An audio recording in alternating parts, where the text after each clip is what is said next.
오늘은 히브리서 2장 9절부터 11절까지의 말씀을 함께 나눠보겠습니다.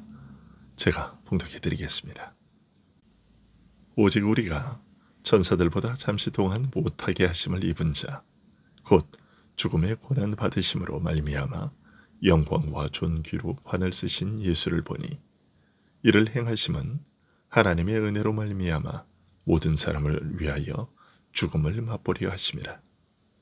그러므로 만물이 그를 위하고 또한 그로 말미암은 이가 많은 아들들을 이끌어 영광에 들어가게 하시는 일에 그들의 구원의 창시자를 고난을 통하여 온전하게 하심이 합당하도다. 거룩하게 하시는 이와 거룩하게 함을 입은 자들이 다 한 근원에서 난지라. 그러므로 형제라 부르시기를 부끄러워하지 아니하시고. 아멘. 히브리서 저자는 그 시작부터 그리스도의 존귀함을 천사와 비교하여 계속해서 설명해 왔는데요. 2장 8절에 이르러서는 아버지께서 만물을 아들에게 복종시키신 사실을 언급함으로써 아들의 존귀함을 설명했습니다. 그런데 그 8절을 보면서 갖게 되는 의아함은, 모든 만물을 아들의 발 아래에 복종시키셨다면 그 말에 따라 당연히 만물이 다 그 아들에게 복종해야 함에도 불구하고 우리는 아직까지 만물이 아들에게 복종하고 있는 것을 보지 못하고 있다는 사실입니다. 9절은 우리의 이런 의아함에 대해 다음과 같이 설명해 주고 있습니다. 오직 우리가 천사들보다 잠시 동안 못하게 하심을 입은 자, 곧 죽음의 고난 받으심으로 말미암아 영광과 존귀로 관을 쓰신 예수를 보니, 이를 행하심은 하나님의 은혜로 말미암아 모든 사람을 위하여 죽음을 맛보려 하심이라.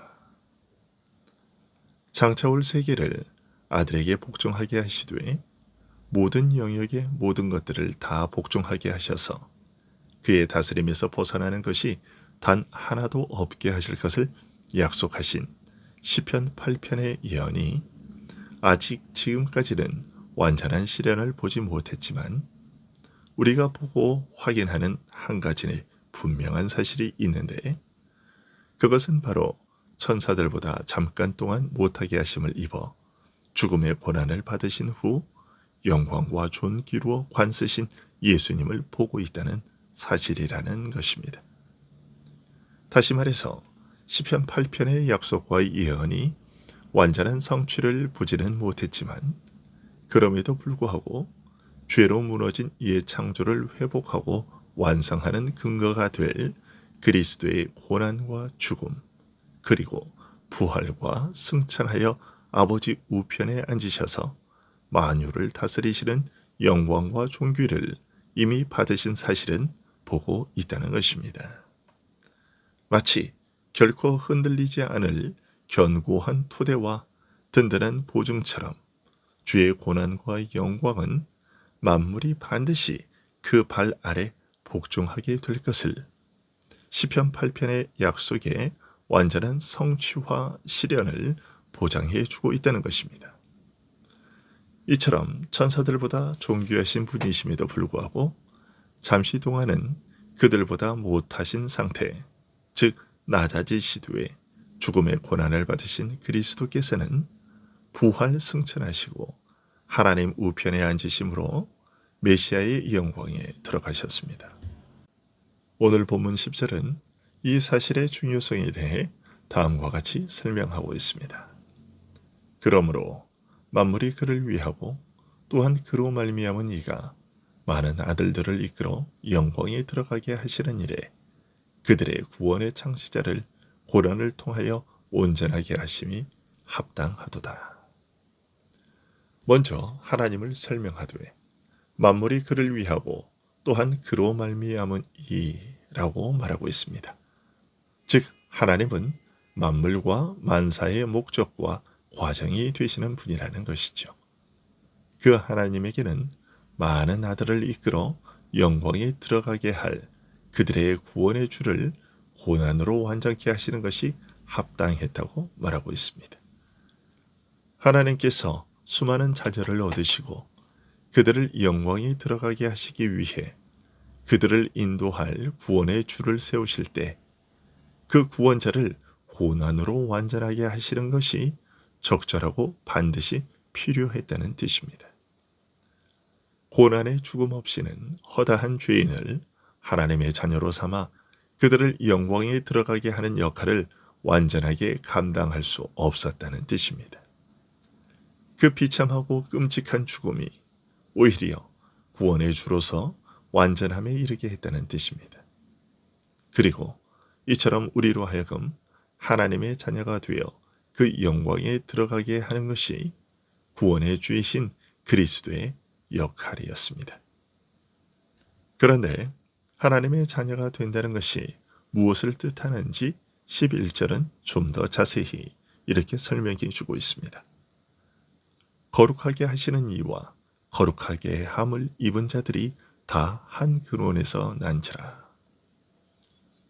하나님의 자녀가 된다는 것은 하나님에게서 태어난다는 뜻이며 이것은 우리를 구원하시는 그리스도와 우리 믿는 자가 다 같이 한 하나님으로부터 나는 것을 뜻한다는 말입니다. 그리고 우리 믿는 자가 하나님으로부터 태어난다는 것은 우리 육신이 부모로부터 태어나는 그런 방식으로 출생하는 것을 말하는 것이 아니라 그리스도께서 우리를 거룩하게 하시는 은혜로 말미암아 우리가 거룩하게 되는 영적 출생이라고 알려주고 있습니다. 언뜻 그리스도와 우리가 한 하나님에게서 난다고 하니까 자칫 성자 하나님께서 아버지로부터 나시는 그런 방식으로 우리도 하나님으로부터 태어난다고 오해할 수 있는데 결코 그런 말이 아닙니다.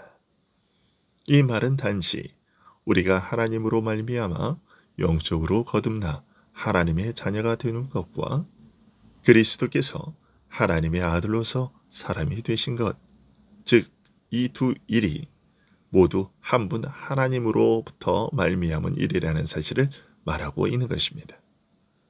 또한 그런 의미에서 이 두 일은 서로 밀접한 관계가 있다는 것을 알려주고 있습니다. 그리고 이 일에는 그리스도께서 우리를 거룩하게 하시는 일과 그로 말미암아 우리가 거룩해지는 것 역시 개입된다는 것도 알 수 있습니다. 우리를 거룩하게 하시는 주의 은혜로 말미암아 우리는 하나님의 자녀가 되는 것입니다.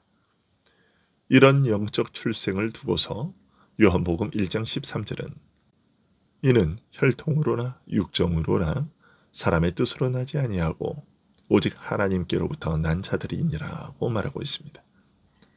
오늘 본문 10절과 11절은 결국 우리를 구원하시는 그리스도와 우리 믿는 자가 한 하나님으로부터 난 아들이 되기 위해서 하나님이신 아들이 낮아져 사람이 되셔야 했고 죄로 더러워진 우리를 거룩하게 하시기 위해 죽음의 고난을 당하셔야 했음을 알려주고 있습니다.